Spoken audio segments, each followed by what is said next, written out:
السلام علیکم ناظرین، welcome to Kazmi health and beauty tips. امید کرتا ہوں کہ آپ سب خیریت سے ہوں گے۔ وہ 7 اسباب جو رزق کو کم کر دیتے ہیں۔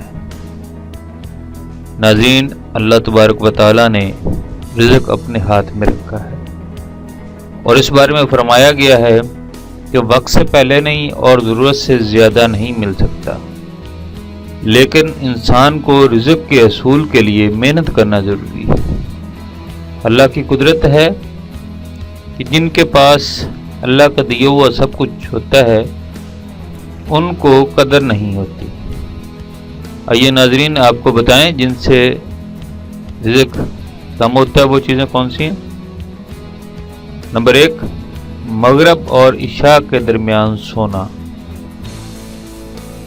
نمبر 2، قبرستان میں ہنسنا۔ نمبر 3، جان بوجھ کر نماز قضا کرنا۔ نمبر 4، سجدہ تلاوت نہ کرنا۔ اس بارے میں تھوڑا سا ناظرین آپ کو بتا دوں، ماشاءاللہ ہم سب مسلمان ہیں، اس بارے میں کچھ نہ کوئی تو سمجھتے ہوں گے۔ قرآن پاک میں کچھ ایسی آیات ہیں جن کے سننے اور پڑھنے پر سجدہ واجب ہو جاتا ہے، تو وہ سجدہ تلاوت کہا جاتا ہے اس کو، جیسے سورۃ جن میں ہے یا 1-2 اور جگہ ہے، تو اس میں وہ اگر سجدہ تلاوت نہ کیا جائے تو یہ بھی رزق میں کمی کا باعث بنتا ہے۔ نمبر 5، اندھیرے میں کھانا کھانا۔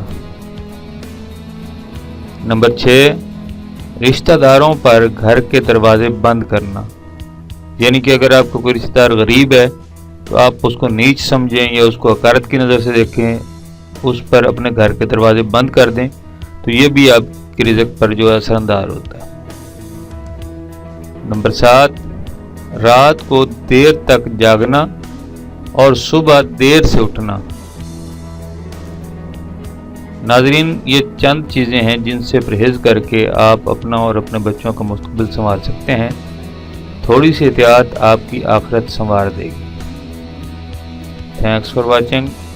Do not forget like and subscribe.